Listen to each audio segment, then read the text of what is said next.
Dia tengah. Okay. Okay, apa soalannya Fazlin? Soalannya sebab semalam Ustazah ayat yang nak absorihina gitu, tundukkan pandangan tu kan, betul tak? Tapi Asma tanya soalan, kalau saya terfikir juga macam soalan macam kartun. Sekarang ni kebanyakan budak-budak muda suka tengok anime Jepun tu kan. Tahu tak kartun dia tu kan memang kadang tu kadang dalam game pun dia kartun tapi dia buat yang memang tak pakai tudung, satu nampak aurat kartun tu. Satu lagi dia buat dengan dia memperbesarkan benda-benda tu kan. Macam mana dosa ke tak tengok kartun? Kau ada Dia kita kata apa nama al-aslunya memang benda tu bukan real lah kan, bukan real. Tapi manusia ni dia ada imajinasi dia kan. Imajinasi tu, bila dia imajinasi walaupun benda tu dalam bentuk kartun, dia terbayangkan yang memang yang betul-betul. Itu satu. Saya akan bagi contohnya begini. Dalam akhir ayat 31, Allah cakap tentang gelang loceng. Gelang loceng. Gelang tu yang dipakai di kaki tu adalah sebahagian daripada perhiasan. Tetapi perhiasan tu dia tak nampak di mata. Cuma dengar je dengan telinga. Walaupun dengar dengan telinga, kita kata tak nampak pun fizikal dia, fizikal perhiasan tu pun tak nampak, fizikal badan wanita tu ataupun kaki wanita tu pun tak nampak, tapi Allah larang sebab di situ ada kebolehan manusia untuk berimajinasi. Lebih-lebih lagi kepada pihak lelaki, dia punya imajinasi dia kita kata agak kuat lah. Jadi bila Fazil cakap tadi kartun-kartun tu dia membesarkan body yang sepatutnya bagi wanita tidak boleh dizahirkan. Maka apabila kita kata situasi-situasi yang kita tak tahu kan, kadang-kadang dia boleh menggambarkan benda yang betul, yang real. Cuma al-aslu dia memang harus, tapi sekiranya benda tu besar kemungkinan akan menjadikan dia boleh berimajinasi sehingga dia bayangkan bahawa benda tu adalah yang benar, maka benda tu perlu dijauhi atas kaedah saddan lizara'i'. Maksudnya sebelum benda tu berlaku Allah dah pun meletakkan sempadan. Jadi so maknanya kalau saya anak muda saya akan ambil kata boleh lah kot main game tu keluar keluar gambar-gambar tu, so tak dosa tengok gambar-gambar kartun yang tu kecuali bila dah start imajinasi macam tu Ustazah. Jadi dia sendiri akan tahu. Cuma kita takut bila dia dah terbiasa dengan benda tu kan, dia akan develop sikit-sikit dan dia rasa benda tu dah biasa. Yang tu kita takut lah. Sebab kalau kat Jepun teruk Ustazah, Jepun kan dia punya perkahwinan rate rendah, anak pun tak ada sebab banyak naik anime macam ni lah. Dia orang jadi betul dia dah. Itulah kata keburukan dia, mudarat dia. Dia berimajinasi sehingga kan dalam kehidupan yang real dia tidak pandai untuk berinteraksi dengan manusia yang normal. Berinteraksi satu saja, dia mencari pleasure kat situ. Dia tak nak manusia betul. Itulah itu yang salah. Dia telah deviate daripada fitrah. Tapi payah nak kata sekarang tak dosa boleh tengok tapi dia tak sedar bila dia start imajinasi tu. Bila kita kata dah ada proof mengatakan benda tu akan menyebabkan mereka tidak ada keinginan untuk berkahwin kan, lama kelamaan mengikisnya, maka benda tu tak boleh lah sebab kita dah tahu mudarat dia besar. Bila mudarat dia besar, walaupun benda tu harus, dia boleh bertukar kepada haram. Mungkin kena ada kajian lebih sikit tentang benda ni, hukum dia keluar. Ya, kalau kita boleh proof bahawa mudarat dia lebih, maka yang harus itu boleh bertukar kepada haram. Contohlah macam lah, banyak benda harus, contohnya gula kan, gula harus lah, dia tak haram kan, tapi kalau dah memang dah dibuktikan bahawa gula tu bagi setengah orang dia menyebabkan kematian, maka dah menjadi haram lah, daripada harus tu betulkan menjadi haram.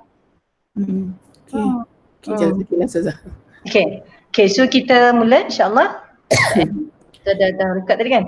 Okay, Assalamualaikum warahmatullahi wabarakatuh. Sorry, kita belum mula secara rasmi, soalan tak rasmi. Okay, sebagaimana biasa Ustazah mengalu-alukan kedatangan semualah. A'udzubillahi minasyaitanirrajim. Bismillahirrahmanirrahim. Assalamualaikum warahmatullahi wabarakatuh. Waalaikumsalam. Okay. A'udzubillahi minasyaitanirrajim. Bismillahirrahmanirrahim. Alhamdulillahirabbil alamin wa bihi nasta'in wassalatu wassalamu ala sayyidil mursalin sayyidina wa habibina Muhammadin wa ala alihi wa ashabihi ajma'in. Allahumma iftah alaina futuhal arifin wa fahman nabiyyin wa ilhamal malaikatil muqarrabin ya arhamar rahimin. Allahumma faqihna fid din wa 'allimna at-ta'wil. قال رب اشرح لي صدري ويسر لي أمري واحلل عقدة من لساني يفقه قولي ربنا زدنا علما وارزقنا فهما ربنا اغفر لنا ذنوبنا ولوالدينا وللمؤمنين يوم يقوم الحساب ربنا آتنا من لدنك رحمة وهيئ لنا من أمرنا رشدا اللهم إنك عفو تحب العفو فاعف عنا وعن والدينا وعن جميع المسلمين والmuslimat birahmatika ya arhamar rahimin walhamdulillahi rabbil alamin wa ba'd. Okay, alhamdulillah, sekali lagi sudah mengalu-alukan kedatangan semua. Kita ada 14 orang Farah hati-hati Farah masih dalam perjalanan, tak apa. Hari ini insya-Allah kita akan sambung lagi bacaan sebagaimana biasa untuk tadarus. Cuma tadarusnya saya akan mulakan dengan ayat baru hari ini. Kita akan ambil 3 ayat sebab ayat yang ke depan ni kebanyakannya ayat yang panjang. So saya akan share screen. Sekejap Bismillahirrahmanirrahim. Okay, boleh nampak kan skrin Ustazah? Boleh ke nampak skrin? Boleh. Okay. Okay, alhamdulillah. So kita akan mula daripada ayat 32 sehingga ayat 34. Kita akan ambil 32, 33, 34 sahaja hari ini. Sambungan daripada tadabbur yang tadarus yang semalam. Cuma untuk huraian ringkas Ustaz akan patah balik ke ayat 30 dan 31. Sebab 30 dan 31 tu kita dah ulang beberapa kali. Jadi Ustaz ingat kita tambah hari ini untuk tadarus. Okay. So kita akan baca Al-Fatihah dulu sama-sama. A'udzu billahi minasyaitonir rajim. Bismillahirrahmanirrahim.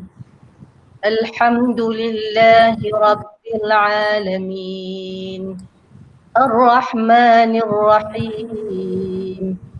Maliki yaumiddin. إياك نعبد وإياك نستعين اهدنا الصراط المستقيم صراط الذين أنعمت عليهم غير المغضوب عليهم ولا الضالين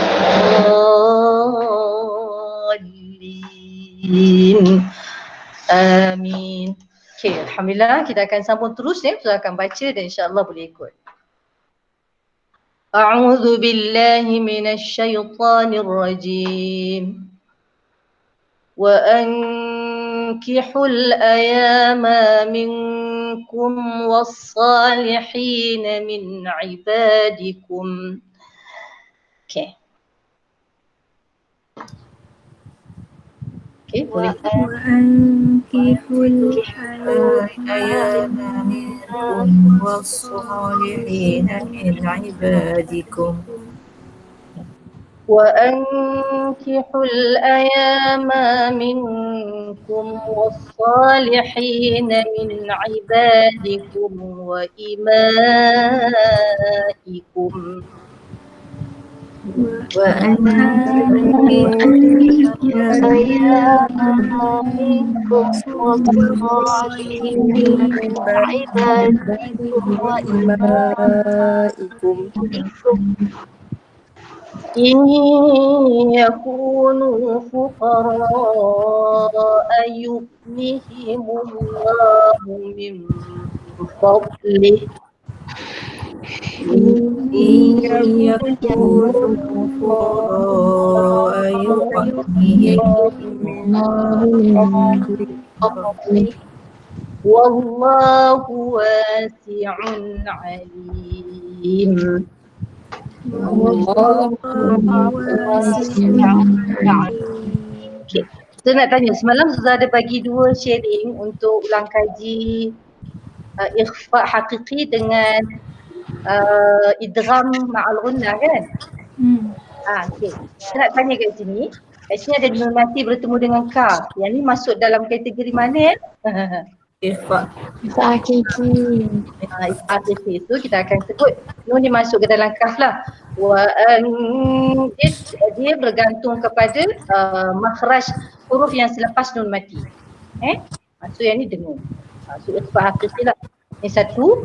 Kemudian minkum minkum sama juga. Kemudian ni dekat yakunu ni.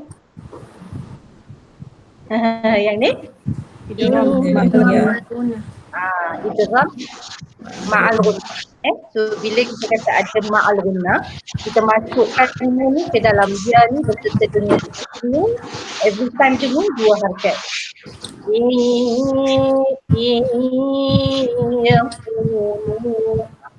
Okay. Kemudian satu lagi yuk. Ni dia bukan qalqalah kita tak payah pantulkan suara. So kita akan sebut yakunu fuqara yuk tahan. Untuk keluarkan saja sebutan tu and then tahan. Yughnihimullahu min fadli ni pun juga ikhfa kan? Ikhfa hakiki. Min fadli. Okay, sebab tadi ada dengar jauh-jauh ada macam khalqalah. Dia tak ada khalqalah. 2 ni hanya matikan saja dan sebut saja huruf tu. Jadi tidak ada pantulan. Ada soalan? Tak ada. Kita sambung.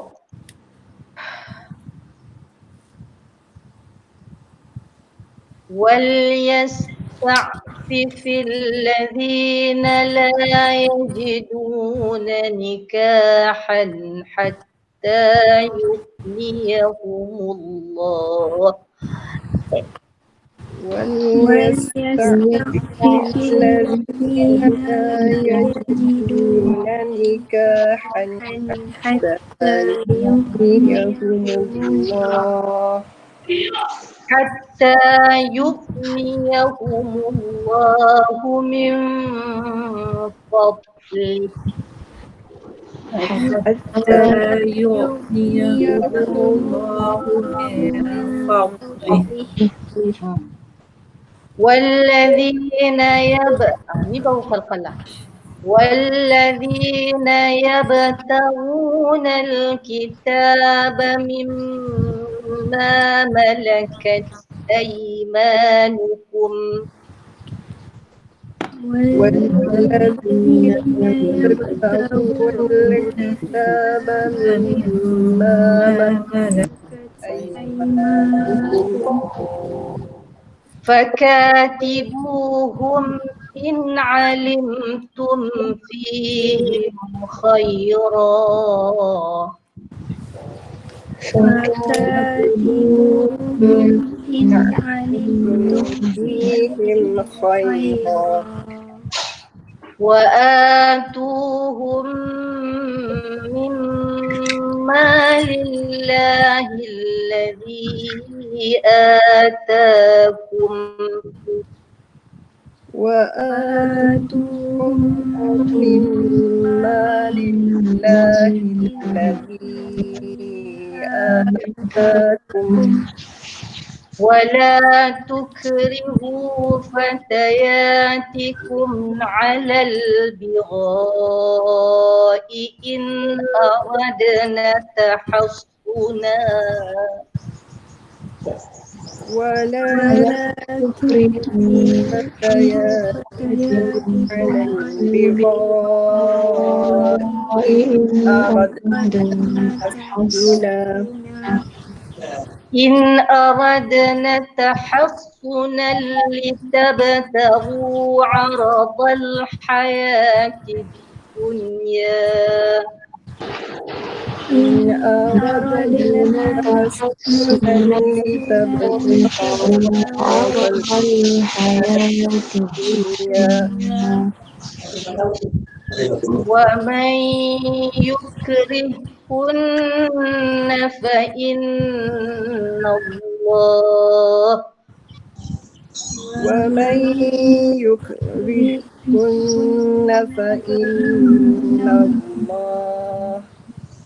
فإن الله من بعد إكراههن غفور رحيم فإن الله من بعد إكراههن غفور رحيم ولقد أنزلنا إليكم آيات مبينات ولقد أنزلنا إليكم آيات مبينات ولقد أنزلنا إليكم آيات مبينات ومثلا من الذين ولقد أنزلنا إليكم آيات مبينات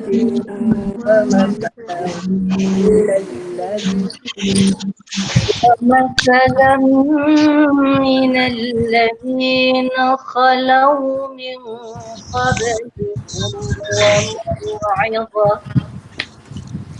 ومثلا من الذين خلوا من قبلكم وموعظة للمتقين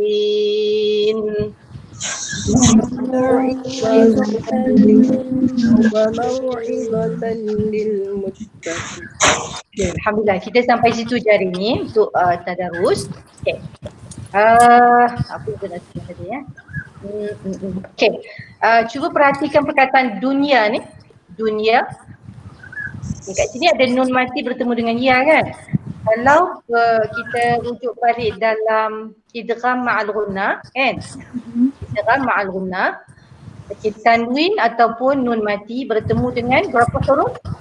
4 kan? Apa huruf dia? Ya, waw, nun. Okay. Cuma kat situ ada syarat. Nun ataupun tanwin bertemu dengan ya wa min nun tu dalam 2 perkataan. Kalau macam ni, dalam 1 perkataan dia tidak dimasukkan dalam idgham ma'al ghunna. Yang ni disebutkan secara jelas. Dia tak boleh adun tak, bukan. Dia kena syarat 2 perkataan. Kalau tengok dalam video tu lah dia dah jelaskan kalau macam ni ada 2, ni 1, ni 2. Wa mai nun mati kan bertemu dengan ya. Ya dia baris dhamma. Ni kalau di sini nun mati juga bertemu dengan ya tapi dalam 1 perkataan tu. Kalau dalam 1 perkataan dia tidak dengung. Okay. Kalau yang ni dengung lah. Yang ni dia panggil izhar. Maksudnya kita jelaskan nun ini matikan ad-dunya. Kita bertahu arabal hayatid dunya. Dia bukan dengung kat situ, cuma kita matikan nun memang ada bunyi dengung sedikit. Dunia. Kalau tak nanti tak bunyi nun lah. Kalau tak ada dengungan sedikit. Kalau macam ni barulah masuk dalam idgham ma'al ghunna. Okay. Untuk yang baru bersama kita hari ni, ada beberapa yang kita nampak siapa ya, Aisyah baru je bersama kita hari ni. Apa lagi yang lain yang baru bersama kita, Ustazah malu-malukan. Dan tadi Ustazah lupa nak bagi sedikit intro kita apa? Bacaan dan pemahaman lebih dalam. Okey, sharing nanti mungkin siapa-siapa yang dah dapat boleh share balik dalam chat, sharing yang untuk ulang kaji bab tajwid yang kita fokus semalam. Ni bukan. Ustazah ada bagi link baru untuk perbincangan kita pada hari ni. Dan Farah dah letakkan dekat chatting, dekat chat, mungkin nanti boleh tengok dan baca lah. Dan sebahagian daripadanya Ustazah akan sebut. Cuma kita tak sempat kalau Ustazah nak tunjukkan dalam slide ketika mana kita bersama hari ni. Okay. Okay, hari ni Ustazah akan bagi ruang untuk baca daripada ayat 32 sampai ayat 34. Okey, siapa yang nak baca untuk ayat 32 sebelum kita buat huraian ringkas kepada beberapa ayat yang kita belum habis lagi semalam, 32 dan 31. Okey. Siapa yang nak baca boleh? Tali. Okey. Okey, boleh siapa nak baca? Saya baca Ustazah. Siapa tu? Suhaila. Okey Suhaila. Okey, tafadhali. Baca daripada skrin Ustazah ke daripada Quran? Quran saya. Okey, boleh. A'udzubillahi minasyaitonirrajim. Bismillahirrahmanirrahim. Wa ankihul Itu ada dengung dia Ya. kat sini ada dengung dia. Tadi kita sebut nun mati bertemu dengan kaf ni, nun mati bertemu dengan kaf ni kita dia dikategorikan sebagai ikhfa. Ikhfa hakiki kat sini. Jadi kita masukkan nun ni ke dalam kaf. Wa boleh? Okey. Jangan tak? Wa ankihul nun tu tak payah dijelaskan. Masuk ke nun tu ke dalam kaf.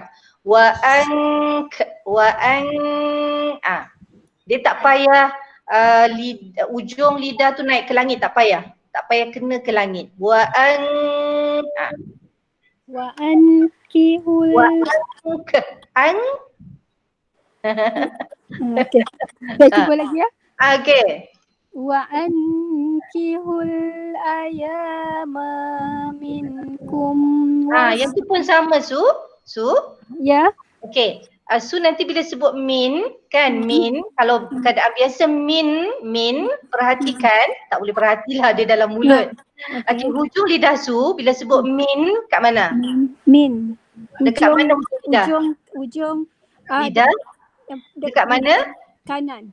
Min. Okey, ujung lidah tu berada kat mana kalau matikan nun? Min. Ujung lidah dia kat langit kan? Cuba lagi sekali. Min. Orang lain pun boleh cuba So hujung lidah berada di langit kan? Ya, min. Min. Kan min. Kalau tak bunyilah kan? Okey. Nanti bila dengung hujung lidah tu tak payah naik ke langit.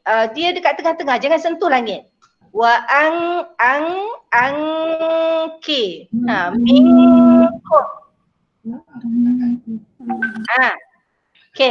Okey, saya cuba ya. Boleh. Saya start semula lah. Boleh semula, boleh. Wa ankihul ayama minkum wassalihina min ibadikum. Ambil wassalihina. Min dekat situ, min yang kedua ni boleh naik ujung lidah ke langit. Min ibadikum. Dia tak payah dengung. Okey. Dia dengung sahaja yang ujung lidah tu tak naik ke langit. Kalau tak dengung memang dia akan naik ke langit. Ambil semula daripada wassalihin. Wassalihina min ibadikum wa imaikum. Okey, bagus. In yakunu. Yang ni sama juga. Ya. Nun ni masukkan ke dalam ya ni sebagai idgham ma'al gunnah. Jangan kenakan lidah tu, ujung lidah tu ke langit. Dia duduk kat tengah-tengah je. Macam tu. Yakunu fuqara yughnihimullahu min fadlih. Yang ni kena dengung. Min fadli. Sama. Okay. In yakunu faqura yughnihimullahu min fadlih. Okay, lagi sekali Su. Okay. Sorry ya. Tak apa, saya memang ada kelemahan ni. Tak apa. Jangan takut, jangan risau. Okay. Iyakunu fuqara yughnihimullahu min fadlih. Bagus. Sambung. Wallahu wasi'un alim.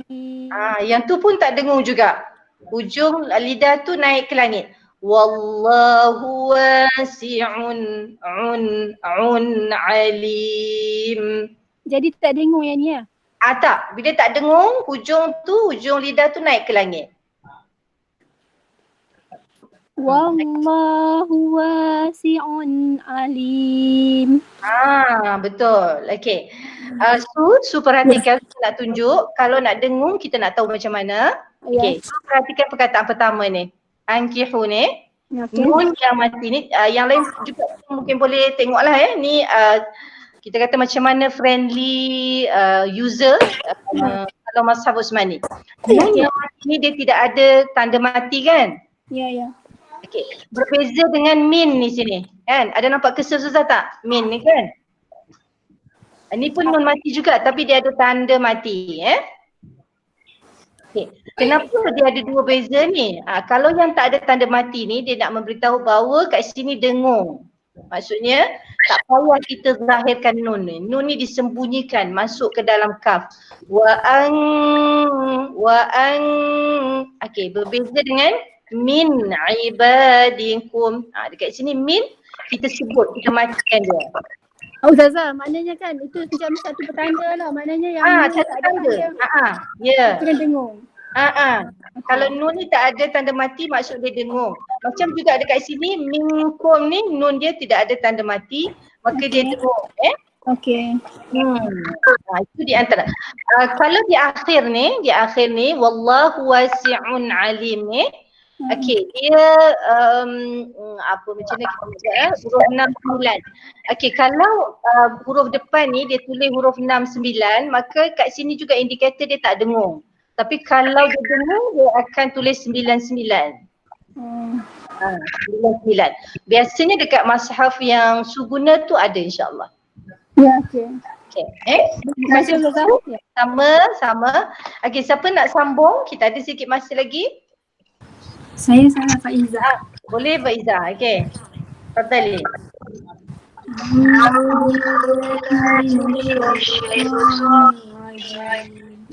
Suara dia ada gangguan Faizah, dia punya mic dia.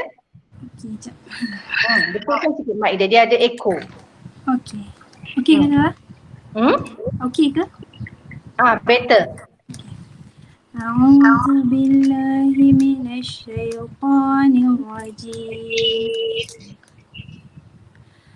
وَلْيَسْتَعْفِفِ الَّذِينَ لَا يَجِدُونَ نِكَاحًا حَتَّى يُغْنِيَهُمُ اللَّهُ مِنْ فَضْلِهِ وَالَّذِينَ يَبْتَغُونَ الْكِتَابَ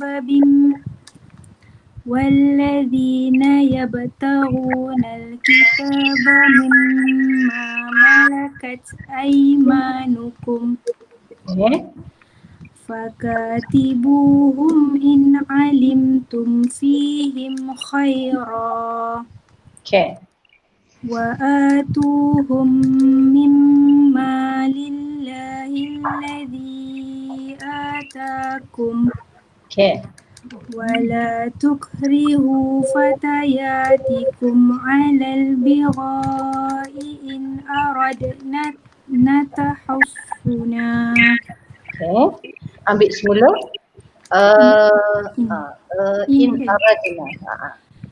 إن أردنا تحصنا لتبتغوا عرض الحياة الدنيا. Okay. ومن يكرهن فإن الله من بعد إكراههن غفور رحيم. Okay. So nanti panjangkan sikit dia punya dengung dia.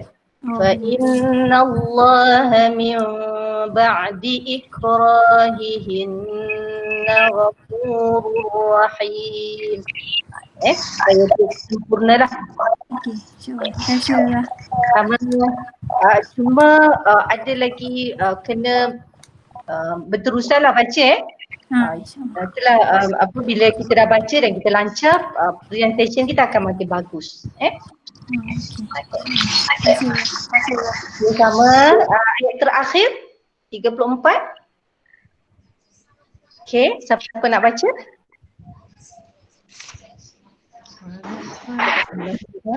Okay, siapa nak baca? Aisyah, Ustazah. Assalam, siapa tu? Aisyah nak baca.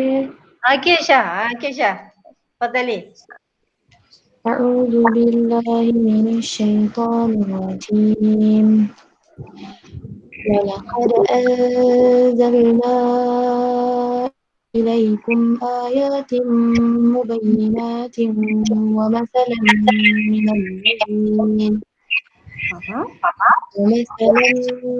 minal ladhin kafaru min qablikum wa mau'izatan lil muttaqin. Okay. Ada satu kan saya nak tanya, masa Syah baca wa anzalna, zal kat sini ada tak bunyi buzzing? Ada? Ada. Okay. So kat sini supaya kita beza antara zal dengan zailah kan? Yang lain sudah bagus. Teruskan aja insya-Allah. Ada soalan ke? Yang ada soalan ke? Kalau di sini ayatim mubayyinat. Ini kita tahulah ni termasuk dalam idgham ma'al gunnah kan? Ni ayatim ni teruskan tutup je mulut. Ini senanglah, tak susah ni. Sebab huruf idgham ada ya waw min dan nun kan? Kalau di mim so kita masukkan saja ayatim mubayyinatin wa ma macam tu wa masalam ni sebab kita kata sama ada nun mati ataupun tanwin. So kat sini tanwin lah, baris bawah, baris atas. Ni semua termasuk dalam idgham ma'lumah. Idgham, apa beza idgham dengan ikhfa' Ustazah? Idgham kita masukkan, ikhfa' kita sembunyikan. Tak sama ke Ustazah masuk dengan sembunyi? Okey. Kalau masukkan tu lebih sempurnalah kemasukan dia kan. Jadi ta tu seolah-olah macam kat sini kalau baris dua ni kalau kita biasa kalau kita biasa baca satu dia saja dia akan sebut mubayyinatin tin. So, kalau baris atas kita akan sebut an kan, baris atas an in kan, an in dia kalau sebenarnya perkataan ni dia kena tulis mim, ba, ya, nun, ta, nun mati. Dia akan sebut mubayyinatin. Jadi baris dua ni untuk satu letak dua. So baris yang satu lagi ni represent nun yang mati. Represent nun yang mati dekat ujung ni. Itu penulisan lah asal kepada perkataan itu. So ni cara mereka menulis. Macam dalam bahasa Inggeris pun ada juga kan. Macam perkataan honest tu ada case tu tak bunyi lah. Ada soalan lain ke? Ada siapa yang nak tanya? Ustazah, Saya? saya bukan nak tanya pasal ayat-ayat tu. Saya cuma nak tahu kenapa kadang-kadang ada huruf yang baris di bawah tu tapi dia dekat atas huruf tu, bawah sabdu tu. Contohnya? Kat mana? Ni ke? Bukan. Ini kita belum baca. Ada tanda Tanda apa? tu, tanda sabdu tu tapi dia baris kat bawah, tapi baca bawah kan. Mubayyinat. Wa atukum man tutamimin. Macam Mubayyinat ni ke? ya. Okey. So, yang ni kita kena hati-hati dia sebenarnya. Dia ada dua cara untuk dia letakkan baris ya. Sama ada dia letakkan baris ya, baris bawah ni di bawah ya, bukan right after sabdu tu. Sebab kalau dia letak right after sabdu tu kadang-kadang banyak orang keliru. Dia adalah cara penulisan, dia tak salah. Okey. Tak ada masuk apalah. Tak. Dia cuma cara penulisan dalam meletakkan baris. Dia sebenarnya boleh je dua-dua. Okey. Cuma kalau kita tengok di sini kebanyakan macam ni kan. Ni in aradna tahassuna li kan. Li sepatutnya dia letakkan bawah ni supaya orang tak keliru. Tapi ni antara cara mereka menulis dan mereka dah macam dah tahulah norm tu, maksudnya dah memang diketahui umum. Okey. Jadi sebab itulah bila kita sebagai orang Malaysia yang bukan dilahirkan bertutur dalam bahasa Arab ni, kita lebih double lah kena baca dengan guru supaya dia dapat tunjukkan pada kita dan sebagainya. Okey. Kalau misalnya tadi Hazlin tak tanya, Suza pun tak perasan kan? So, kalau tanya baru kita perasan, maksudnya kena perlu ada penerangan sedikit tentang gaya penulisan tu. Cara penulisan je lah ya. Cara penulisan sahaja, dia tidak ada melibatkan apa-apa hukum kat situ. Okey, sama. Ada soalan lain? Tak ada? Okey, kalau tak ada kita nak pergi ke saya. Okey, satu lagi macam mana yang kalau kita terjumpa alif kan, hamzah tu ada bacaan dia, kalau macam mana alif yang hamzah dia ada di atas alif, satu lagi yang alif hamzah dia tu sebelum alif tu. Okey, yang itu contohnya yang ni ayama ni, perkataan ayama okey, kita tak baca wa ankihul ayat, tak kan? Kita tak baca macam tu sebab kalau kita tengok hamzah ni dia right after atas betul-betul dengan alif ni. So yang ni bacaan dia tidak panjang. Okey, tetapi sekiranya hamzah ni dia letak before alif, maka yang tu yang menunjukkan panjang. Macam ni, saya tunjuk ni atakum ni kan? Ni wa'atu ni sama juga. Jadi yang ni panjang sebab hamzah ni dia letakkan before alif. Okey.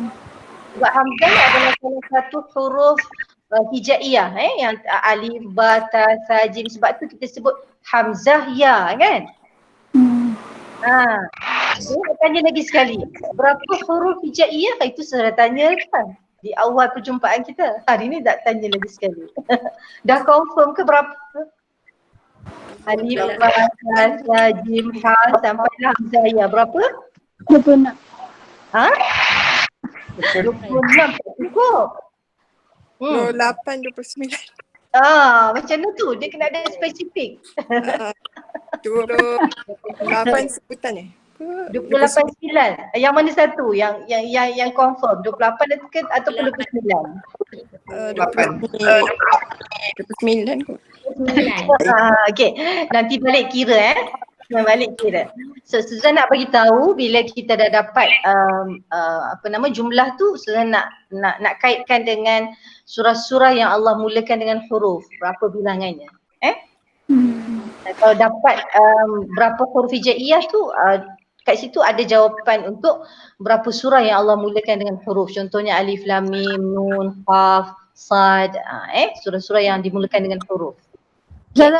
Ustazah, kalau waw pun macam tu juga kan? Kalau di atas tu tak panjang, kalau hamzah sebelum waw tu panjang. Sama ke konsep dia? Tak sama. Sebab waw ni dia boleh mati kan? Waw ni dia boleh mati. Kalau sebelumnya alif dia akan matilah. Ataupun awal lam dia tak matilah. Kat situ tak ada panjang. Yang agak keliru adalah alif dan hamzah. Contohnya macam ni. Macam kalau tengok aimanukum ni, aiman hamzah ni atas alif betul-betul. Jadi dia tak panjang. Kemudian kalau wa'atu ni hamzah ni sebelum alif. Jadi alif ni menjadi huruf mad. Jadi kita akan panjangkan 2 harakat. Wa'atuhum ni juga.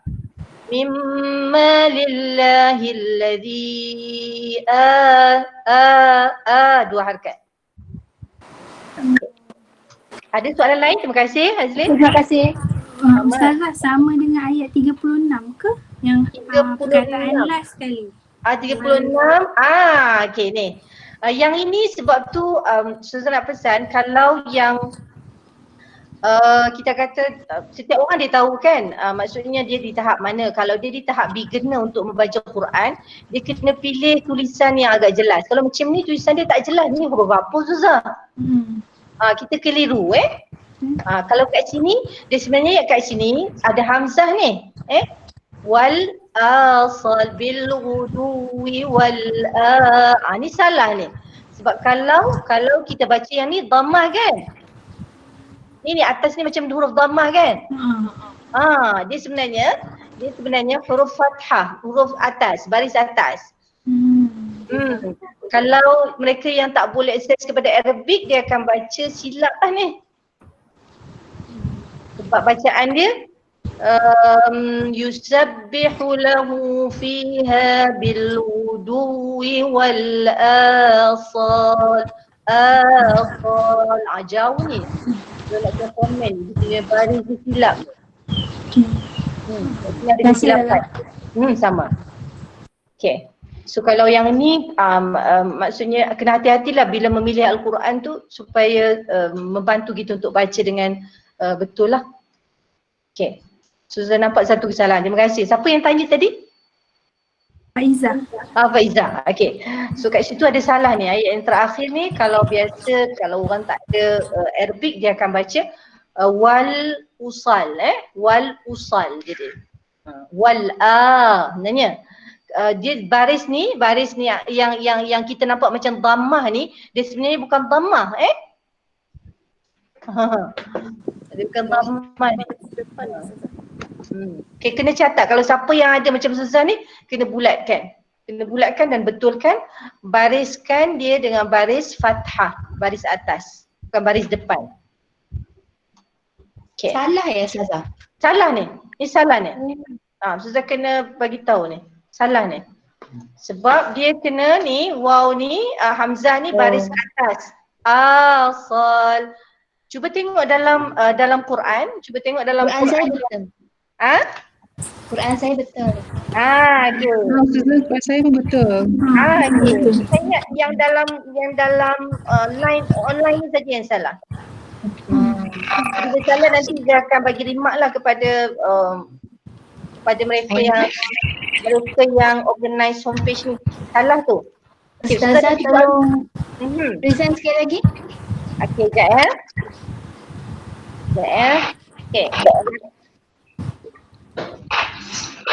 Okay.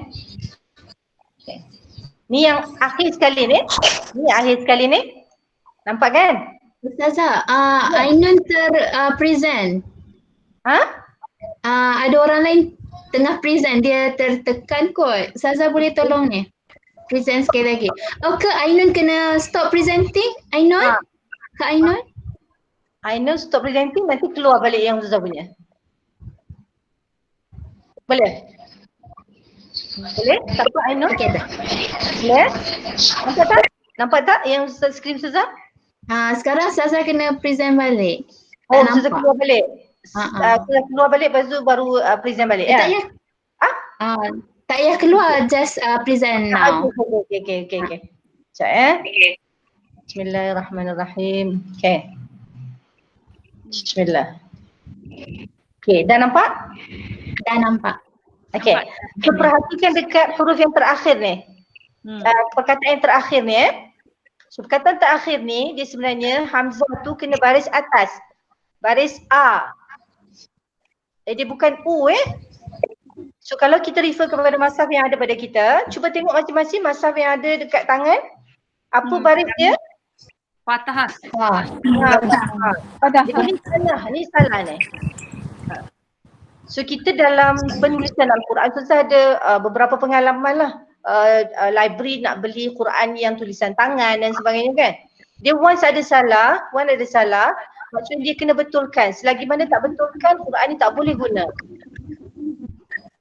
Dia satu je kesalahan, dia akan merosakkan keseluruhan Al-Quran tu. Ustazah, rasanya yang mati tu terlalu berhampir dengan hamzah, jadi dia nampak macam baris depan. Itulah. Sebab tu kita kata kita kena hati-hati dalam penulisan ni, kena double check. Sebab kalau macam Ustazah tahu bahawa ni salah kan?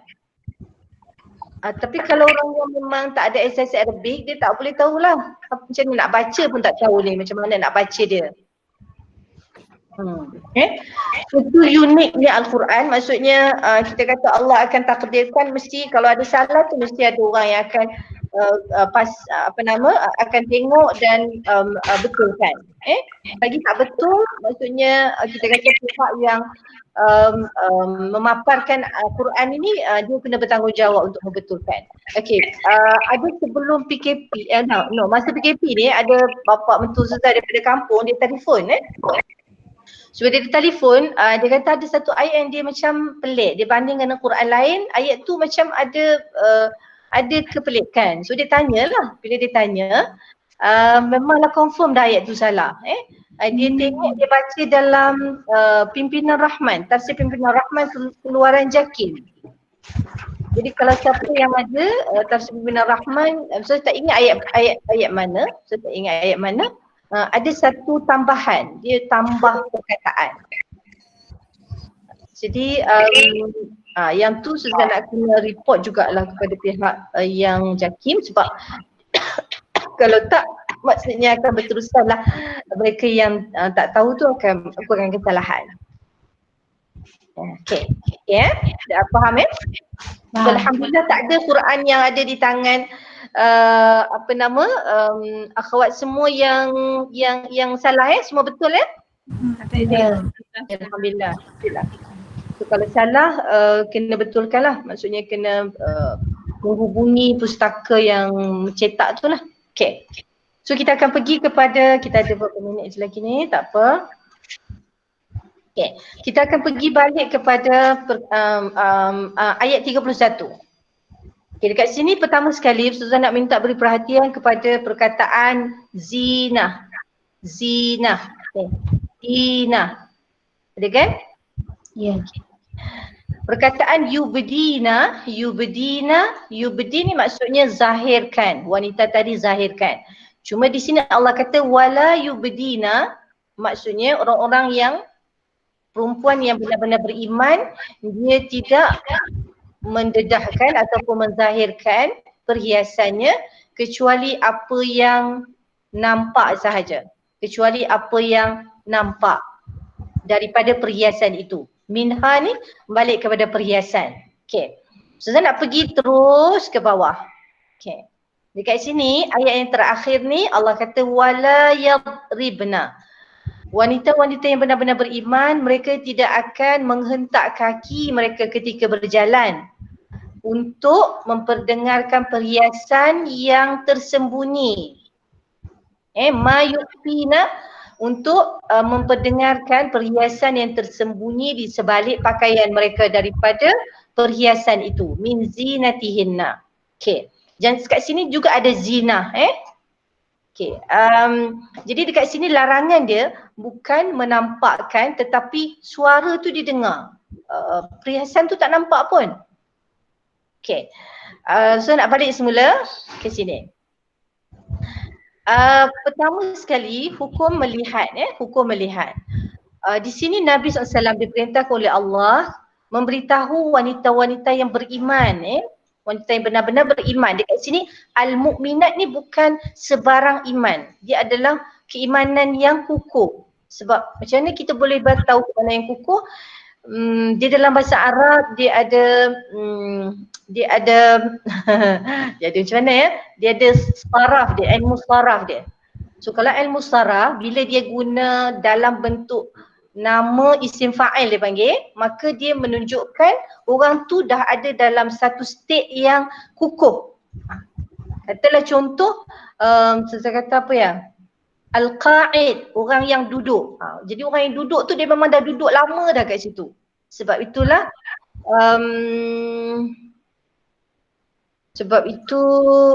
Allah ceritakan tentang dua orang malaikat yang ada di kanan kiri kita ni. Allah kata ma yalfidhu min qawlin illa ladaihi raqibun atid. Bukan, ayat sebelum tu. Sekejap, saya tunjuk. Saya tunjuk senang. Okay, kita akan pergi ke surah Qaf. Okay. Bila cakap je nanti tak nampak. Okay. Okay, saya akan tunjuk kat mana ya. Hada ma ladayya atid. Kullu nafsin ma'aha sa'iqun wa syahid. Okay. Ni kataan qa'id. Qa'id ni kita kata situasi yang memang tetap lah dia berada dalam keadaan begitu. Jadi begitu juga dengan maksudnya isim fa'il.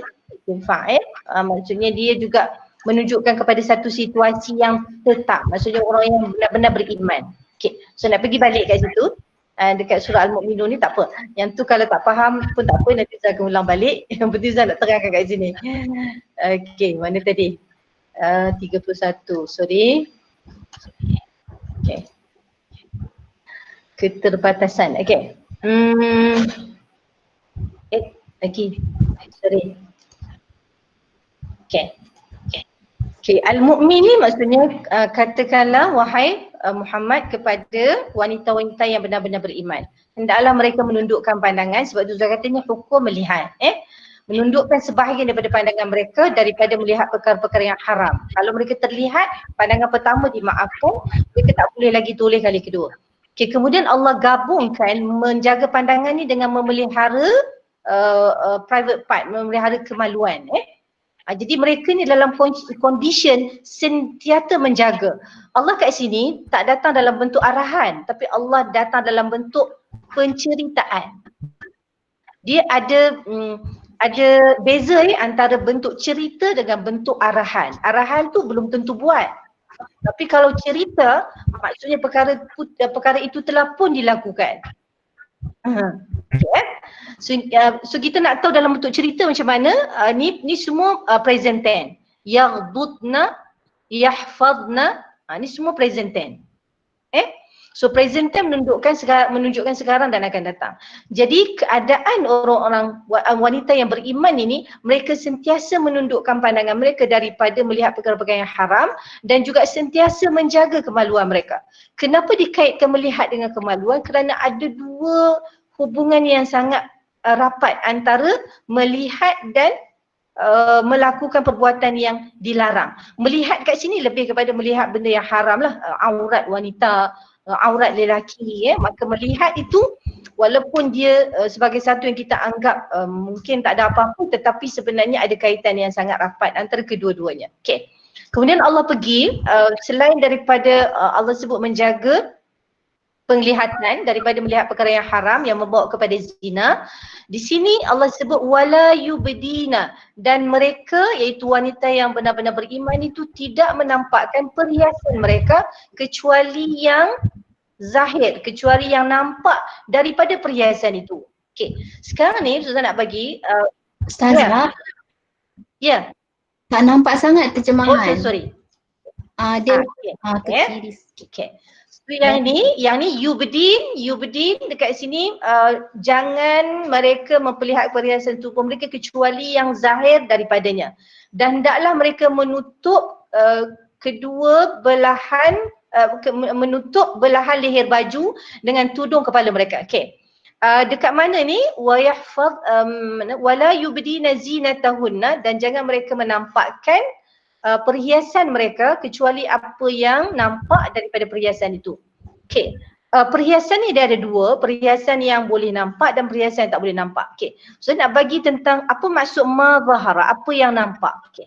Apa yang nampak, ada dua ulasan daripada dua orang sahabat yang terkenal, iaitu Abdullah bin Abbas. Kalau kita di Malaysia ni kita pakai pandangan Abdullah bin Abbas. Apa yang zahir bagi Abdullah bin Abbas yang boleh nampak adalah muka dan tangan, daripada pergelangan tangan ni sampai ke hujung.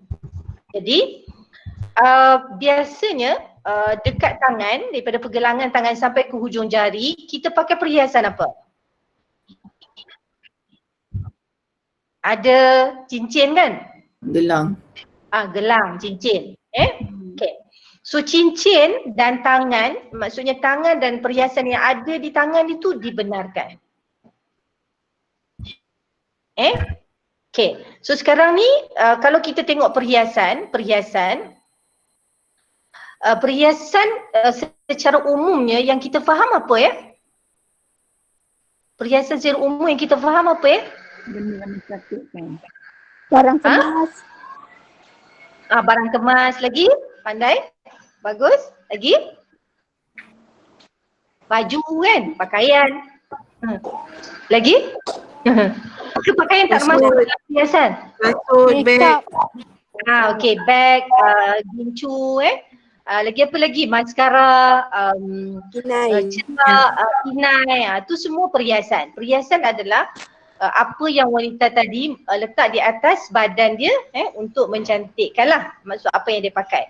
So perhiasan ni ada dua, perhiasan yang boleh nampak dan perhiasan yang tak boleh nampak. Okay.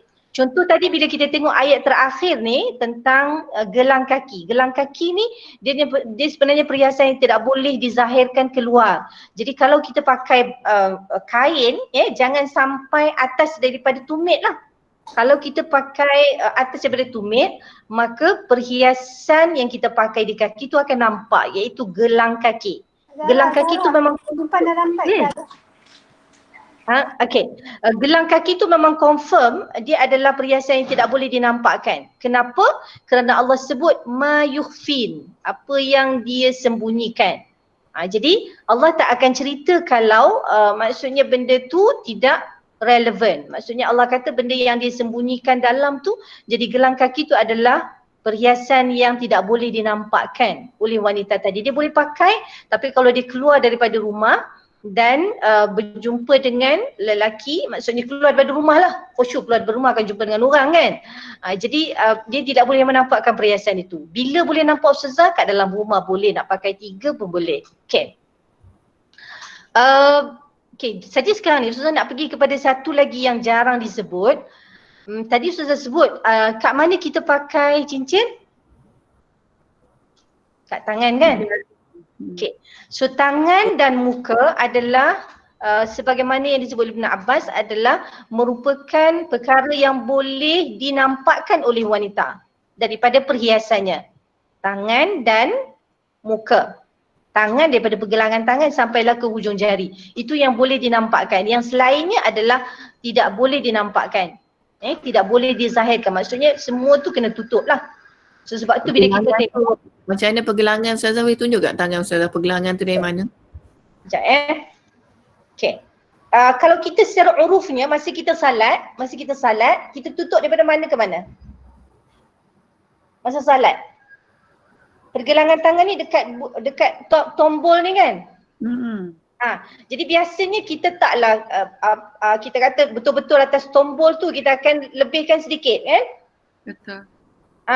Jadi begitulah keadaannya bila kita keluar rumah juga. Bila kita keluar rumah juga. Okay Ustazah, tak boleh kalau nampak sikit, yang tu kena tanya Allah. Dia tak ada tanya Ustazah. Sebab Allah yang meletakkan garis dia. Kalau Ustazah, apalah dengan pegangan tangan ni, tak ada apa-apa pun. Dia bukan masalah ada ke tak ada, tetapi ia adalah masalah ketentuan daripada Allah SWT. So kita lah sama ada nak betul-betul kita kata prihatin ataupun kita nak buat hala balai. Ada orang kata tak kisahlah Ustazah, nak buat sikit-sikit tak apa. Siapa pula memberi kebenaran untuk kita mengatakan ia tak apa? Takkan orang nak tengok yang tu pun nak naik syahwat Ustazah. Dia bukan masalah naik syahwat ataupun tidak. Dia adalah masalah hukum Allah. Sebab itulah di ayat permulaan Allah kata suratun anzalnaha wa faradnaha. Suratun anzalnaha. Satu surah ni kami yang turunkan. Wa faradnaha, dan kami telah mewajibkan di dalam surah ini berbagai-bagai kewajipan. Wa anzalna fiha ayatin bayyinat la'allakum tadhakkarun, supaya kamu sentiasa ingat. Maksudnya kita tak minta orang supaya memperingatkan kita, kita sendiri yang kena ingat. So tak timbul lah nanti orang kata susah, takkanlah nampak sikit-sikit pun nak naik syahwat dekat pergelangan tangan je. Bukan masalah itu, tak. Masalahnya ialah masalah ketaatan kepada Allah Subhanahu Wa Taala. Itu masalah utamanya. Sebab yang memberikan garis panduan itu adalah Allah sendiri. Ustazah tak boleh nak bagi hukum, ni tak boleh ni. Tapi Ustazah boleh bagi bahawa itulah garis panduan yang diberikan oleh Allah Subhanahu Wa Taala di dalam kitabnya. Okey. Jadi di sini bila kita kata yang zahir itu adalah tangan dan muka, maka yang ada di tangan boleh zahir. Contohnya Fazlin pakai inai kan? Fazlin suka pakai inai kan? Okay. Suka tadi. Okey, jadi inai boleh. Inai boleh. Cincin boleh. Kenapa boleh Ustazah?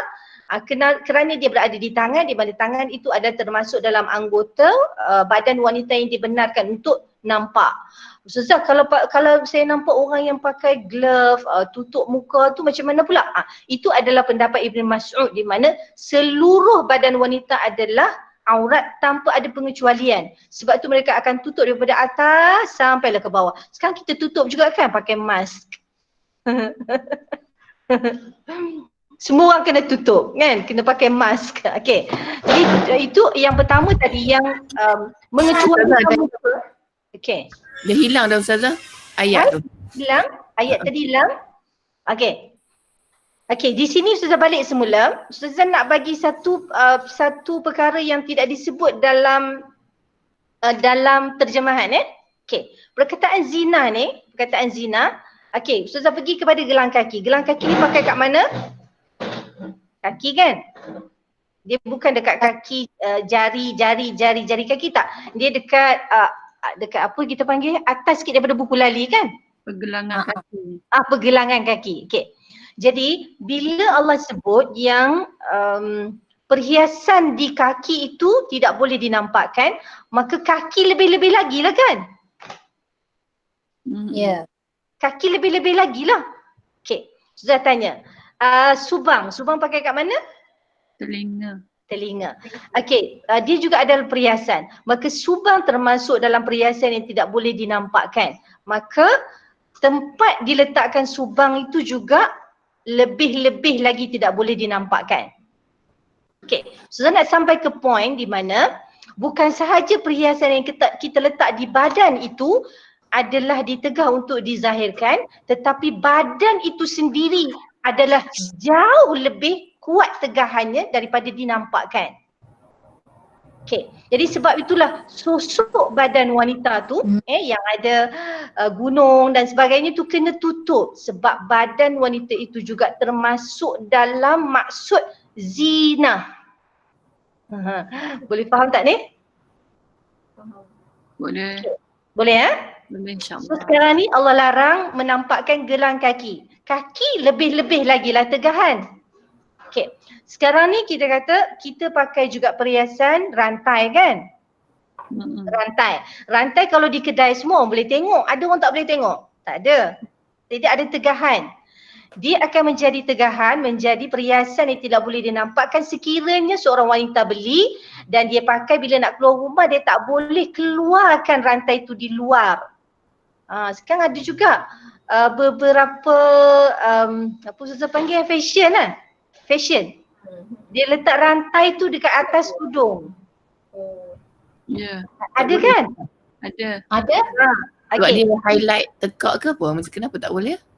Bukan. Dia sebab perhiasan ni dia balik kepada suasana masyarakat Arab dulu. Suasana masyarakat Arab dulu, wanita dia zaman jahiliah, mereka pakai tudung Kat mana perkataan tudung kat sini Ustazah? Khumur. Khumur. Sebab Ustazah nak buang satu huraian yang mengatakan tidak ada di dalam Al-Quran suruhan menutup kepala. Okay. Kalau di sini Allah kata wal yadribna bi khumur. Maksudnya sebelum Islam di zaman jahiliah, wanita-wanita jahiliah juga memakai tudung. Mereka tutup kepala mereka.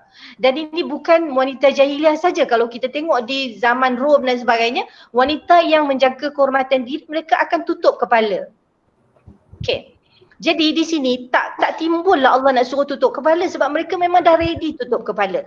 Tetapi cara pemakaian tudung iaitu tutup kepala tu salah. Okay. Katalah mereka ada satu kain yang panjang macam kita shawl, dia akan tutup kepala dia, dia akan tutup kepala dia, kemudian lebihan daripada kain itu dia bawa ke belakang. Kenapa dia bawa ke belakang? Sebab dia nak menampakkan perhiasan dekat telinga dia iaitu anting-anting, subang. Dan dia nak menampakkan perhiasan dekat dada dia iaitu rantai. Rantai. Okay. Selain daripada perhiasan rantai, kita ada rantai kan? Rantai kita pakai dekat dada kan? Okay, selain daripada perhiasan rantai, rantai tadi bila jadi tak boleh dilihat, bila jadi ia perhiasan yang tidak boleh dizahirkan, ketika mana wanita tadi memakai rantai tersebut. Okay. Bila rantai yang ada pada wanita itu tidak boleh dizahirkan, apa hukum menzahirkan sebahagian daripada dada? Lagi-lagilah tak boleh. Betul kan? Nampak tak? Itulah uniknya bahasa Al-Quran.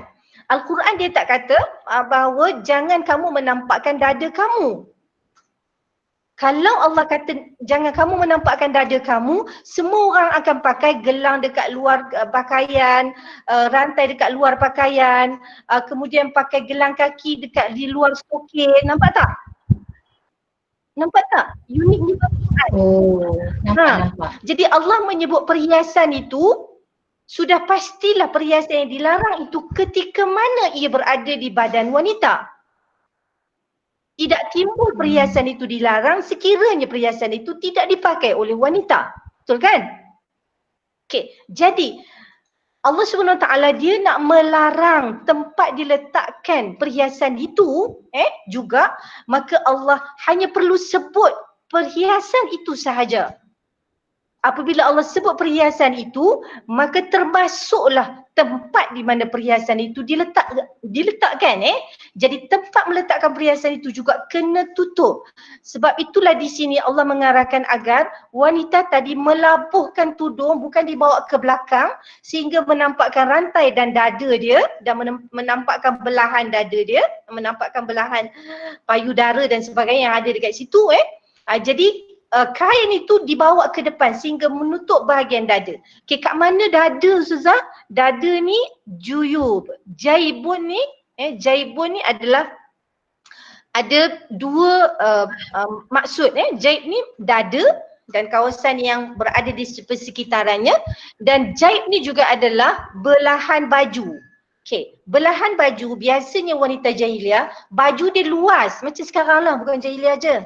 Sekarang ni kalau kita tengok pertunjukan fashion kan, jaranglah dia punya belahan baju tu sempit. Biasanya belahan baju dia luas. Ustazah nak tunjuk macam mana ni? Jauh. Okay. So belahan baju dia ni luas kan, sampai menampakkan bentuk badan dan bentuk semua yang perlu ditutup lah. Okay. Sebab itu kita kata tudung ni kena dibawa ke depan.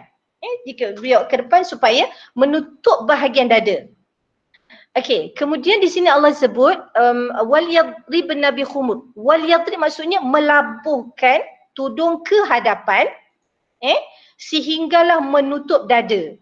Bila kita tutup dada, automatik akan tutup belahan baju. Automatik menutup belahan baju. Okay. Siapa yang pernah pergi ke Turki, Syria? Ataupun kita ada kat sini kan?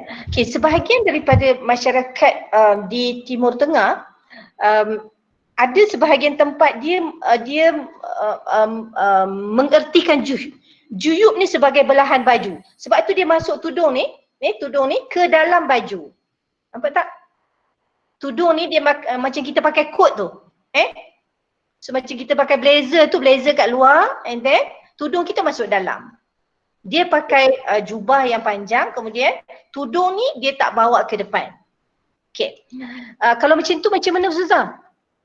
Okay, kalau macam tu as long as dia tidak menampakkan bentuk buah dada dia dan dia tidak menampakkan perhiasan, maka itu sudah cukup.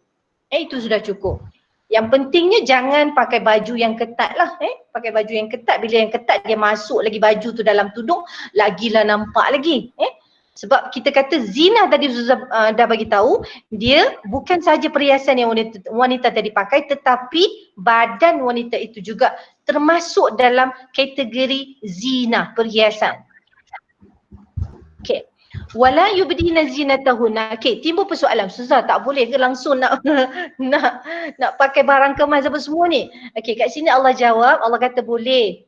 Jangan kamu menzahirkan perhiasan kamu kecuali kepada suami. Suami perhiasan pakai je lah, apa semua yang nak pakai, pakai. Sama ada di badan, di kaki, di mana. Okey. Jadi di sini Allah sebut mereka yang boleh wanita tadi menampakkan perhiasan. Pertama dimulai dengan suami. Sebab bagi suami kita kata tidak ada aurat baginya antara satu sama lain ketika mana mereka berada di rumah lah. Okey.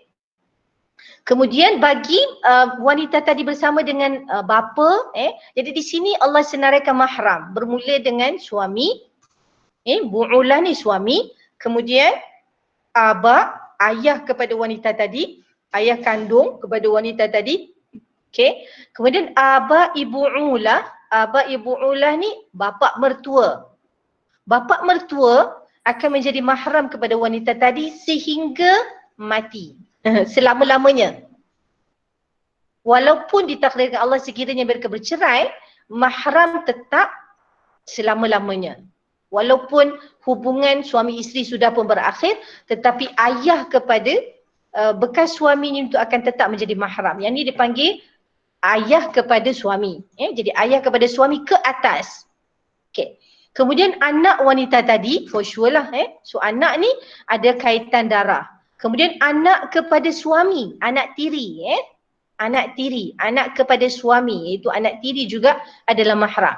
Kemudian saudara lelaki kepada wanita tadi, kemudian anak saudara lelaki, anak menakan lah, kalau orang dah panggil anak menakan, anak saudara.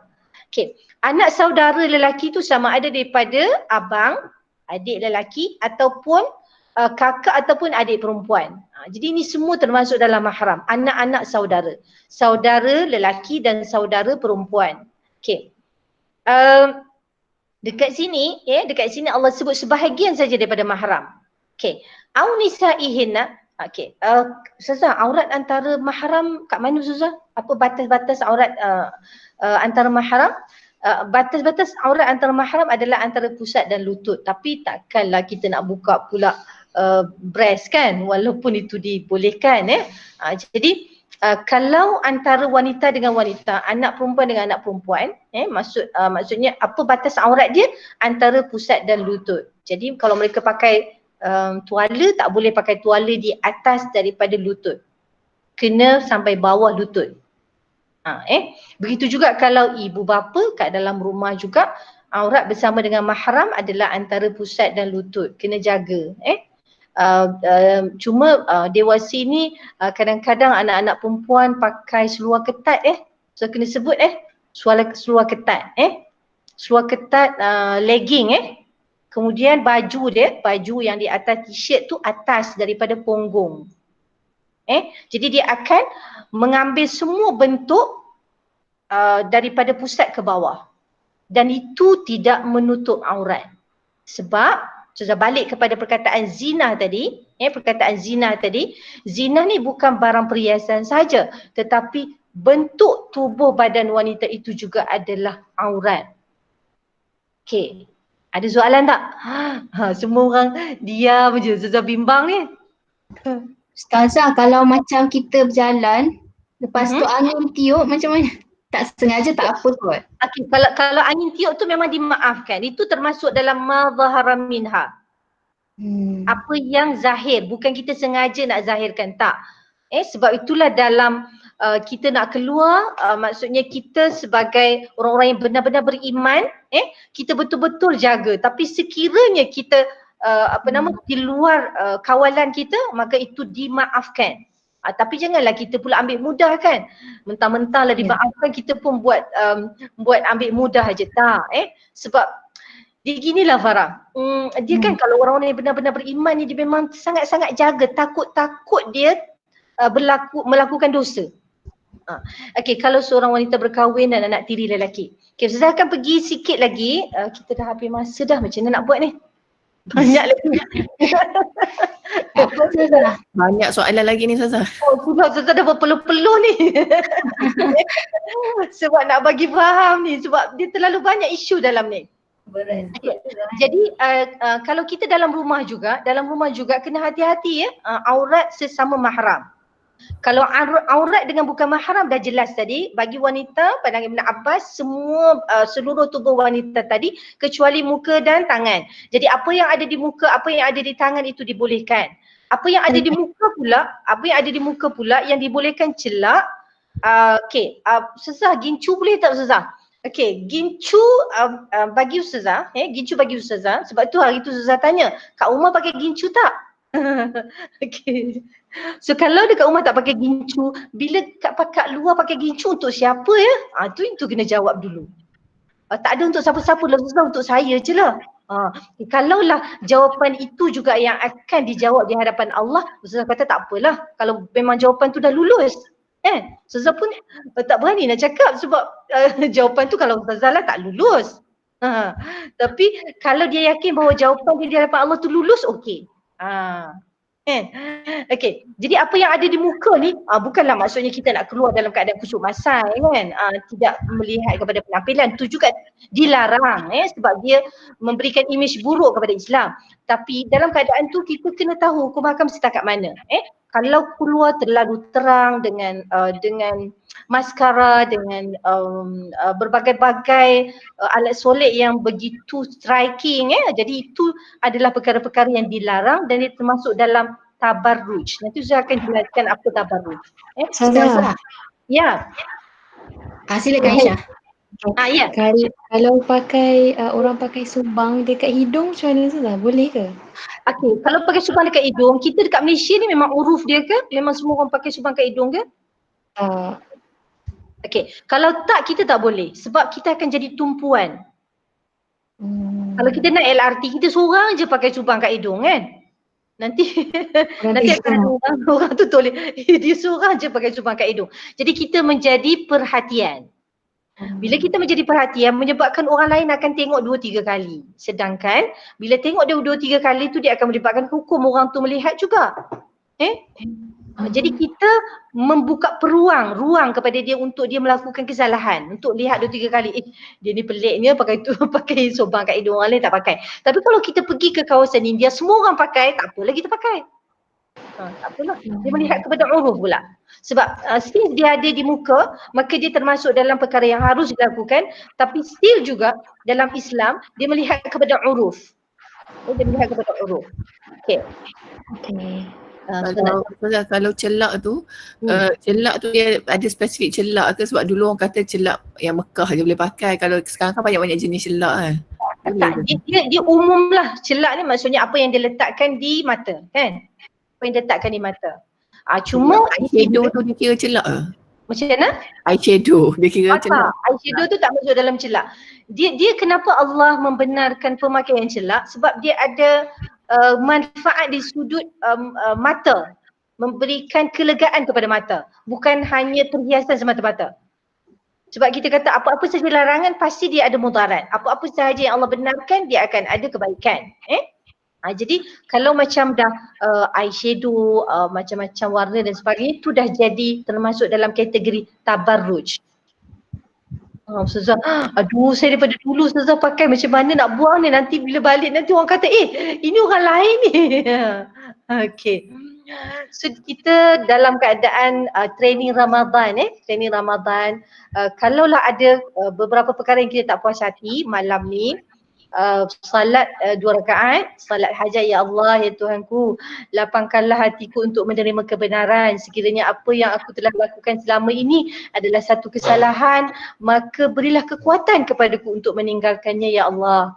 Yang tu so tak boleh bagi jawapan Maksudnya kalau definitely benda tu tak boleh, macam yang Fazin tanya tadi, eyeshadow yang striking, kemudian lipstick yang striking juga persoalan Ustazah nak tanya, kalau kita memang macam tu lah kita di dalam rumah, jadi itu agak kurang sedikit tegahannya sebab memang kita macam tu.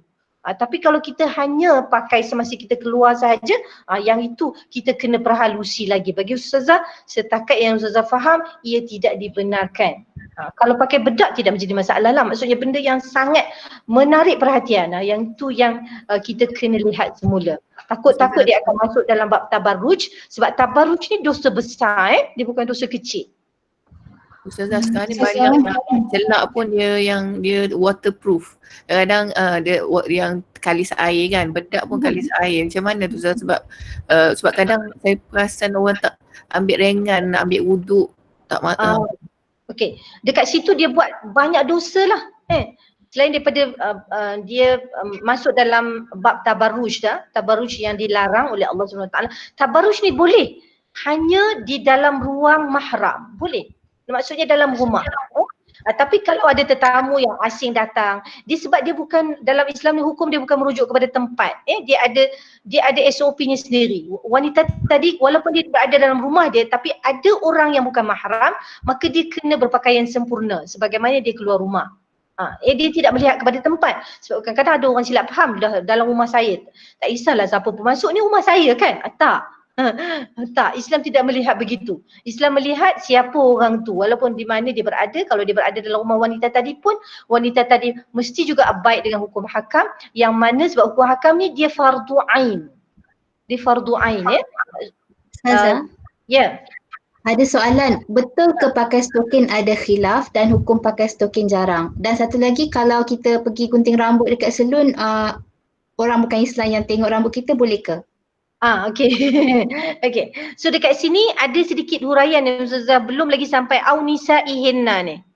Au nisaihinna tu akan timbul persoalan di mana boleh tak kalaulah seorang non-Muslim, wanita India, wanita Chinese datang rumah kita dan dia kawan kita, dia masuk dalam rumah kita, kita kena pakai tudung ke tak?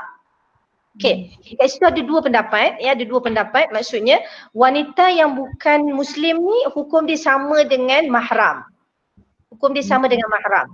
Maksudnya kita boleh menampakkan, kita tak boleh, senang ni kita tak payah pakai tudung. Kita tak payah pakai tudung.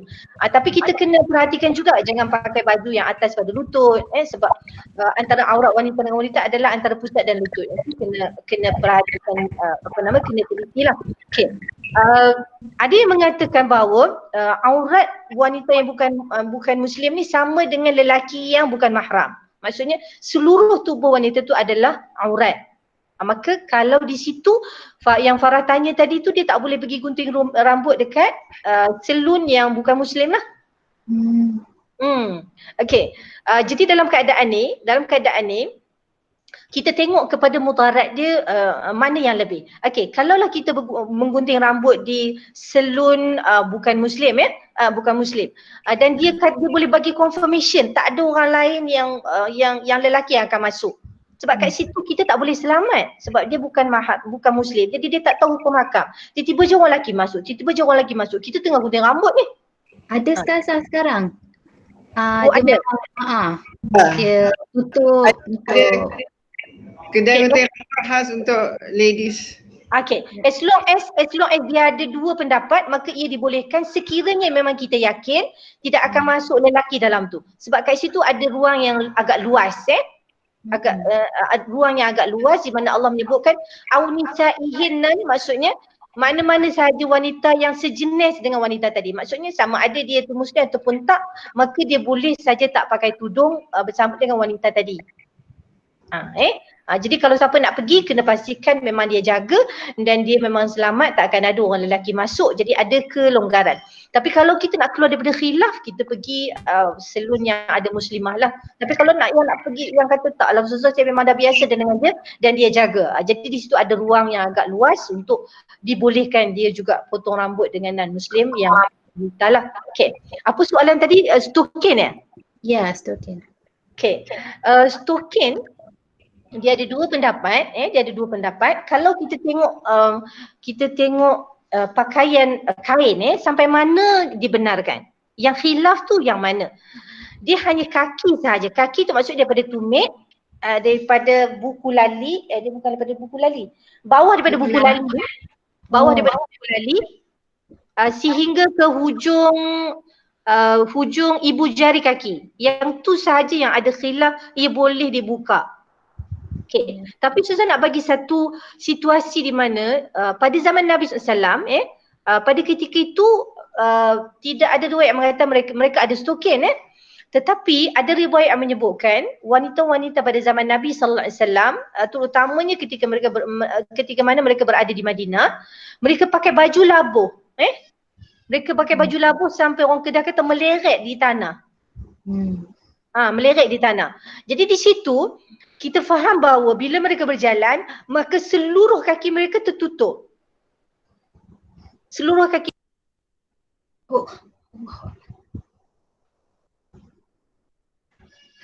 Ustazah mute, Ustazah. Sorry, Ustazah tak dengar. Termute. Ustazah buka balik mute. Ustazah. Farah salah mute. Farah tu silap, sorry. Okay. Dah? Dah, okay. Okay. Sekarang ni Ustazah nak tunjukkan satu suasana di zaman Nabi SAW. Sebab nanti orang kata zaman Nabi mana ada stokin Ustazah. Takkan kena pakai stokin pula. Okay. Dia begini. Pada zaman Nabi SAW, mereka memang ada satu tradisi di mana mereka melabuhkan pakaian. Jadi pakaian mereka akan sampai meleret ke tanah. Bila meleret ke tanah, timbul isu taharah pula lah bila mereka nak salat. Jadi bila mereka nak salat, perempuan-perempuan wanita-wanita muslimat ni tanya Nabi SAW, mukminat ni tanya Nabi SAW, wahai Rasulullah, boleh tak kami pakai pakaian yang kami pakai ni untuk salat, sedangkan bila kami jalan ni ujung kain tu akan mengheret semua. Ada tempat yang kotor, ada tempat yang bersih. Rasulullah kata boleh kerana bila ujung kain kamu tu terkena yang kotor, maka tempat yang bersih tu akan membersihkan yang kotor tadi. Jadi Rasulullah membenarkan wanita-wanita itu memakai pakaian yang mereka pakai hari-hari tu untuk mereka salat. Walaupun di situ macam mereka berjalan akan dekat tanah lah, mungkin ada najis dah. Jadi Rasulullah memberikan confirmation boleh. Maksudnya selagi mana mereka tak nampak najis betul-betul dan tak ada bau. Kena tengok jugalah. Nanti pukul rata pula dah lah tengok memang ada najis kat situ pun pakai juga. Tak. Di sini mereka akan tengok, dan kalau mereka tak nampak apa-apa, cuma nampak kotor saja, maka confirm bersih. Confirm bersih. Kecuali lah dia tak nampak tapi macam bau je kan. Bau. Jadi bila bau mungkin dia kena air tadi adalah air najis, maka bila ada bau tu indikator dia bernajis, maka kena tukarlah. Tapi kalau dah cium-cium daripada jauh, jangan dekat-dekat sangat. Cium daripada jauh, tak ada bau, tak ada apa. Okey, Alhamdulillah. Dia bersih. Okey, jadi dalam isu ni, bila kita dalam suasana sekarang, bagi Ustazah lah, kita dekat office ataupun bila kita bekerja, kita akan berjalan ke sana sini kan. Jadi kemungkinan akan naik tangga, turun tangga. Kadang orang yang di belakang kita tu lelaki. Jadi kalau kita tidak begitu prihatin dalam menjaga kaki, maka bukan kaki sahaja yang nampak tapi dia akan nampak sampai betis. Sebab kita akan langkah tangga tu akan naik dan sebagainya, dan pakaian yang di bawah tu dia akan terikut dengan kaki kita dan akan menampakkan lebih daripada kaki. So di situlah Ustazah nak sebut Ustazah takkanlah sampai begitu. Dia beginilah, kalau kita nak sampai kepada puncak kepada ketakwaan, maksudnya kita memang kena prihatin. Walaupun perkara tu agak merimaskan bagi kita, tapi ia adalah selamat di akhirat. Ia adalah selamat di akhirat. Ustazah kan, bila membicarakan tentang soal-soal begini, Ustazah akan letakkan akhirat tu dekat depan mata. Ustazah kata apalah sangat susah di sini. Susah lagi di akhirat nanti kan, sekiranya perkara tu membawa kepada dosa. Jadi dengan itu kita akan lebih reda dengan ketentuan Allah dan akan lebih berjaga-jaga, malah lebih-lebih lagi kita berjagalah supaya kita tidak mendedahkan diri kita kepada dosa. Okey, wanita yang pakai seluar. Okey, yang pakai seluar, kita dah pukul 1 lah hari ni. Tak habis lagi ya. Sambung. Boleh sambung tak? Ustazah boleh sambung ke? Boleh Nanti kita sambung esok. Sambung esok tak apa Ustazah? Tak apa. Ustazah nak jawab sikit tadi isu seluar Isu seluar. Okey, tadi Ustazah sebut perkataan zina. Zina bukan saja perhiasan tetapi dia juga adalah bentuk badan Okey. Bila seluar ni, seluar yang tidak ketat dan tidak menampakkan bentuk badan, maka ia boleh. Sebab itulah biasanya kalau yang pakai seluar, dia akan pakai baju yang agak labur sikit menuntuk bahagian punggung. Sebab bila seluar memang dia akan dekat bahagian punggung ni, kalau seluar biasa dia akan ketat lah, dia akan ambil shape punggung tu. Jadi kalau kita pakai baju yang atas daripada punggung, maka kat situ masih lagi ada aurat yang tidak ditutup. Walaupun kita dah tutup dengan pakaian, bentuk punggung tu masih belum ditutup. Ustazah boleh jawab satu lagi soalan. Macam mana pula dengan spa dan aktiviti mengurut badan? Aurat kita macam mana ya dengan tukang urut? Okey, aurat wanita tadi Ustazah kata antara pusat dan lutut kan? Ya. Jadi dekat situ kita kena beritahulah dekat yang memiliki spa tu. Kan? Maksudnya kecuali kita kata ada keperluan bersalin kan? Untuk perubatan boleh lah.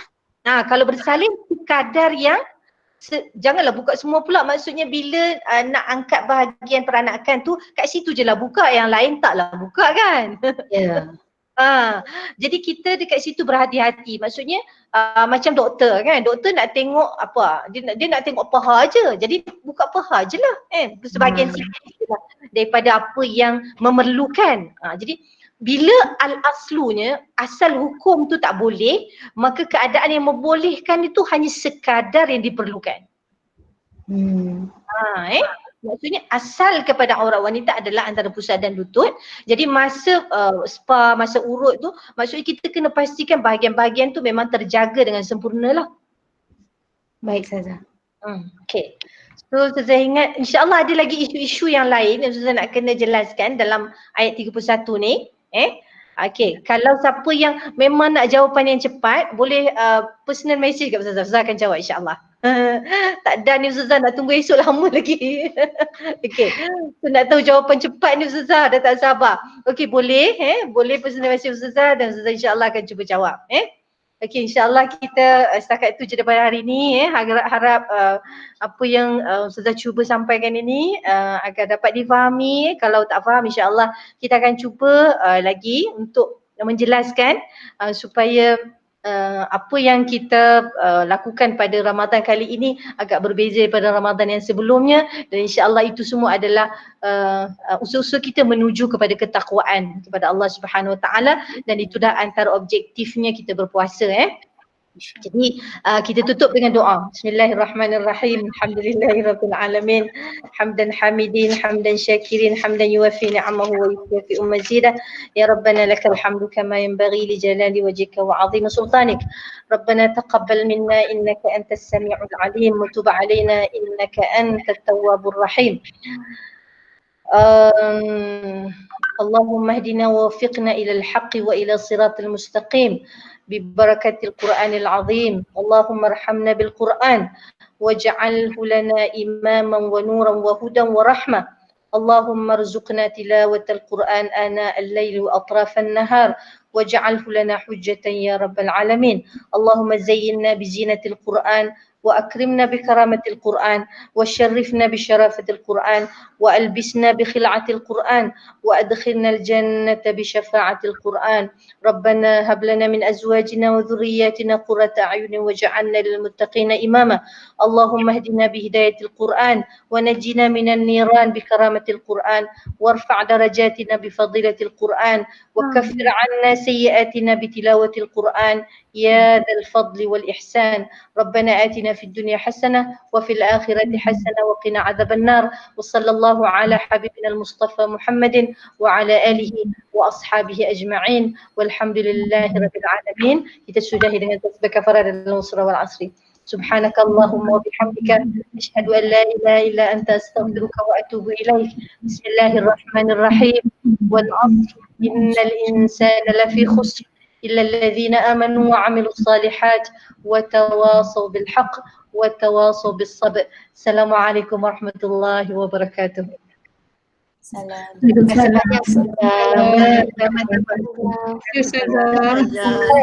kita lagi insyaAllah kita.